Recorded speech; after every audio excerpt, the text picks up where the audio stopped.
عسلامة، مرحبا بكم، شنو أحوالكم؟ إن شاء الله تكونوا بخير.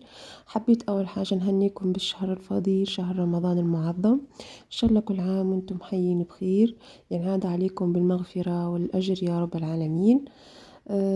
كما تعرفوا شهر رمضان هو شهر تقرب لله، وفرصة العبد باش يحاول يتقرب لربي سبحانه وتعالى. وزادة ما فيها باس كيف ندلل رواحنا شوية ونصنفوا شوية ماكلات. كما تعرفوا العبد نهار كامل صايم، فيلزم يعوض هكا الطاقة اللي باش يضيعها في صيام النهار. واليوم باش نعمل معاكم وصفة شوربة الفريك اللي على أصولها، اللي تعلمتها على أمي بكل تفاصيلها. قبل ما نمر للوصفة وطريقة التحضير، ما تنسوش الاشتراك في القناة وتفعلوا الجرس باش يوصلكم كل جديد. وما تنسوش زادا تعملوا لي هاك اللايك المزيانة اللي كيفكم، وخلوا لي تعليق فيه آرائكم ومقترحاتكم.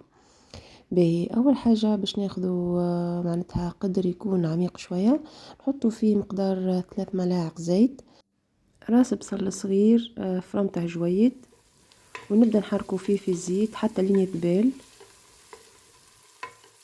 اذا كان زيت نتاعكم زيت زيتونه، ماذا بيكم ما تقلوش برشا البصل، خاطر تقليه زيت الزيتونه راهي ماهيش صحيه.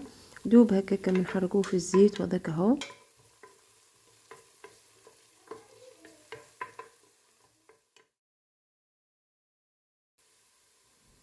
نضيف نصف ملعقه اكل ثوم مفروم، ونكملوا نقلوه مع البصل شويه، مش برشا بالطبيعه.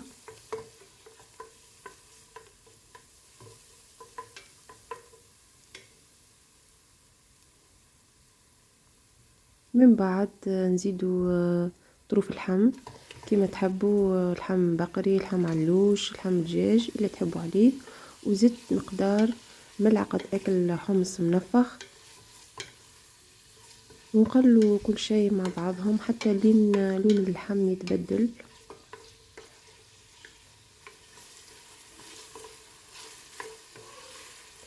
لهنا لون اللحم تبدل، باش نبدأ باش نزيده مقدار كأس من الماء، خاطر ما نحباش يتقلى معناتها أكثر من اللازم.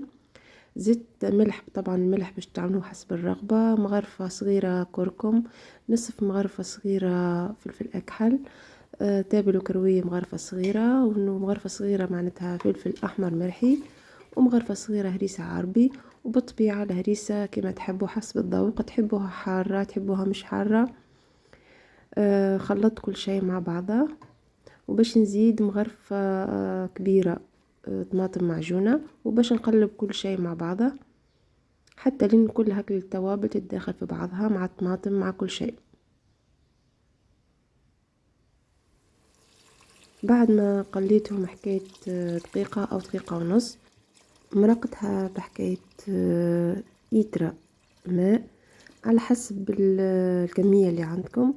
المهم معناتها تكون كمية باهية باش اللحم والحمص طيب بالباهي.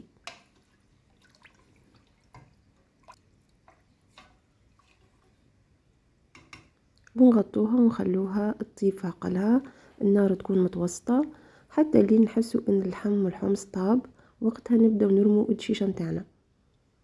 خليتها غلط حكاية 30 دقيقة او اقل شوية.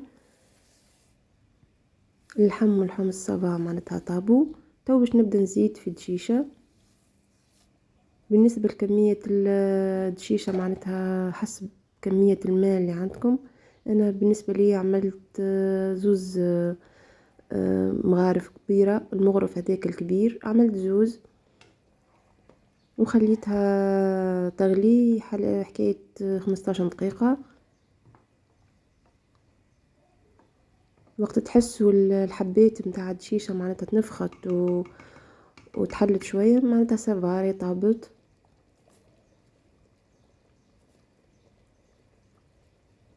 باش نزيد شوية معدنوس وشوية تابل، كان عندكم كرافس تنجموا زادة تعملوا لها.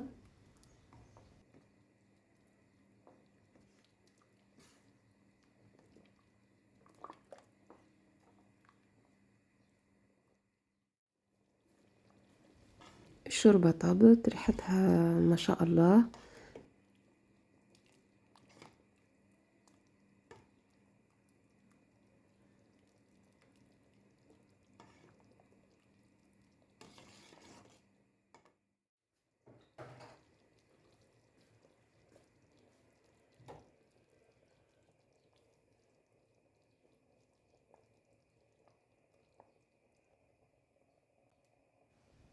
نجمو في الأخير تحطوا فيها قرين فلفل باش يحليها.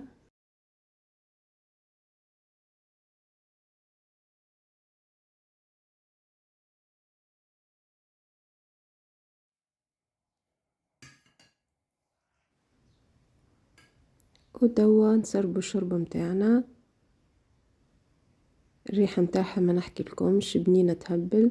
وطبعا كما تعرفوا الشوربة هي الجندي الذي لا يغيب على أي طاولة تونسية في رمضان. نزينوها بشوية معدنوس وشرائح الليمون. الطبق متاعنا جاهز، صحة بالشفاء. إن شاء الله وصفة اليوم عجبتكم، ونقول لكم باي باي.